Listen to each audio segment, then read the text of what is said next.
प्यारे छात्रों और छात्राओं, अगर आपको 10वीं का 12वीं का बोर्ड एग्जाम देना है, अगर आपकी सबसे बड़ी प्रॉब्लम यह है कि आपको चीजें याद नहीं होती है, आप लोग लॉन्ग क्वेश्चन को याद नहीं कर पाते हो, आप लोग साल भर तो पढ़ते हो, पूरी लगन से पूरी शिद्दत से पढ़ाई करते हो, लेकिन आपका प्रॉब्लम यह है कि आप लोग भूल जाते हो चीजों को, तो मैं कह रहा हूं मुझ पर विश्वास करके अपनी जिंदगी का सिर्फ 5 मिनट दे दीजिए। सिर्फ और सिर्फ 5 मिनट आपसे मांग रहा हूं, ज्यादा कुछ नहीं मांग रहा हूं। केवल 4 स्टेप को अगर आप लोग फॉलो करते हो तो आप लोग जिंदगी में कभी भी भूल नहीं पाओगे, इस चीज की मैं गारंटी देता हूं। और हाँ, मैं जो भी कंटेंट तैयार करता हूं, जो भी मैं वीडियो को बनाता हूं, पहले उसको अपने ऊपर मैं आजमाता हूं, ठीक है, यानी कि मैं प्रैक्टिकल नॉलेज देता हूं, ठीक है, कोई भी मैं फेक वीडियो नहीं बनाता। उस बात को आप लोग ध्यान से सुन लीजिएगा। सबसे पहली बात, अगर आपको लॉन्ग क्वेश्चन को याद करना है, वो भी लंबे समय तक, अगर आपको लंबे लंबे डेरिवेशन, केमिस्ट्री के कन्वर्जन, अगर आपको फिजिक्स के डेरिवेशन नहीं याद होते हैं तो उसको कैसे याद करना है, और सिर्फ आपको याद नहीं हो जाएगा, अगर आप लोग मुझसे इन चारों स्टेप को बहुत अच्छे से अगर आप लोग फॉलो करते हो तो आप लोग दूसरे को भी पढ़ाने लग जाओगे, इस बात की मैं गारंटी लेता हूं,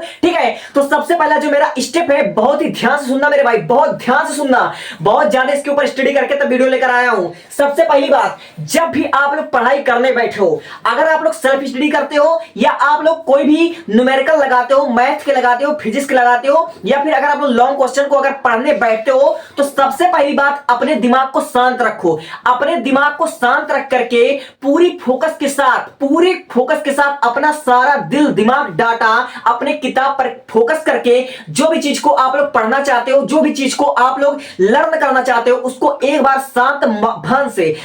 मन से पढ़ो कि उसमें आखिर लिखा क्या हुआ है। उस क्वेश्चन को, उस आंसर को एक बार ध्यान से पूरे फोकस के साथ आपको पढ़ना है, ठीक है। तो हमारा पहला स्टेप है उसको, कि जब भी आप पढ़ाई करने बैठो तो अपना पूरा ध्यान, ठीक है, अपना पूरा ध्यान ओनली वन स्टडी पर ही फोकस करो। जब आप लोग एक साथ कई काम करने बैठते हो तो आपका कोई भी काम अच्छे से नहीं हो पाता है, इसलिए मेरा पहला स्टेप मेरे भाई यही रहेगा कि आप लोग जब भी पढ़ाई करने बैठो तो आपको पूरे ध्यान से उस क्वेश्चन को एक बार पढ़ना है, ज्यादा नहीं, एक बार आपको पूरे ध्यान के साथ पढ़ना है। नंबर 1 स्टेप जो हमारा हो गया, वो हमारा हो गया कीप फोकस। और दूसरी चीज, आप लोग जब पढ़ाई कर रहे हो, अगर आपने एक पैराग्राफ पढ़ा, आपने एक लॉन्ग क्वेश्चन को पढ़ा, आपने एक डेरिवेशन को पढ़ा, फिर उसके बाद आप उसके कीवर्ड, जो उसका मेन पॉइंट है, उसको आप लोग पकड़िए कि आखिर उसका कीवर्ड क्या है, ठीक है, उसके कीवर्ड को आप लोग पकड़ो, उसके कीवर्ड को याद रखो और उसका शॉर्ट नोट बनाओ। मैं जो कह रहा हूं मैं सही कह रहा हूं, पहले उसका कीवर्ड पकड़ो और उसका शॉर्ट नोट बनाओ और सेल्फ स्टडी करो। और सबसे पहली बात, अगर आपको एग्जांपल नहीं समझ में आया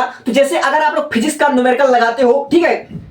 आप लोग फिजिक्स के बड़े बड़े डेरिवेशन करते हो, जैसे मैं आपके पहले चैप्टर का एक डेरिवेशन की बात करूं, ठीक है, वैद्युत क्षेत्र की तीव्रता निरक्षीय स्थिति में, तो आप लोग उसको क्या करो, एक बार डेरिवेशन को अच्छे से उसको पढ़ लो, एक बार उसको लगाओ और फिर उसके बाद उसके कीवर्ड को पकड़ो कि आखिर उसमें मेन पॉइंट क्या है। सबसे पहले आप लोग क्या करते हो, सबसे पहले उसका फिगर बनाते हो, फिर उसके बाद अगर आप लोग E बराबर a/4πε0 q बट्टा, ठीक है, ये आप लोग मानते हो r² +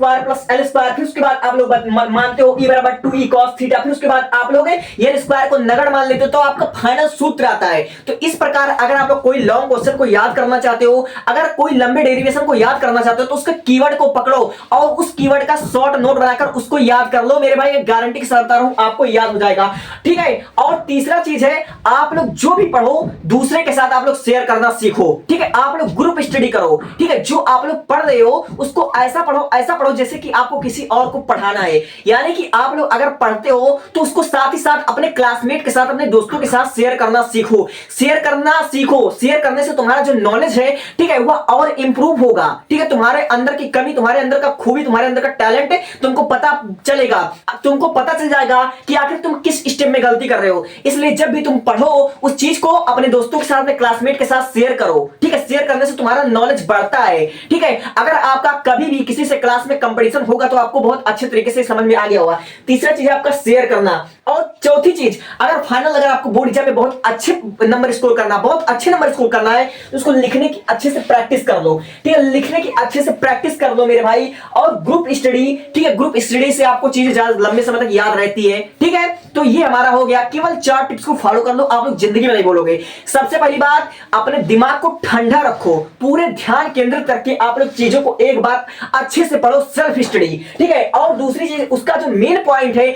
जैसे अगर आपका आर्टिकल हो गया, गया तो आर्टिकल का जो मेन पॉइंट होता है उसको आप लोग पकड़ो और उसका शॉर्ट नोट बनाओ। और तीसरी चीज, आप लोग जो भी पढ़ रहे हो उसको शेयर कर लो। और चौथी चीज, आप लोग लिखने की प्रैक्टिस कर लो। आप लोग जिंदगी में कभी भी नहीं भूल सकते, ये मैं गारंटी के साथ दावा कर सकता हूं। Thank you, thanks for watching.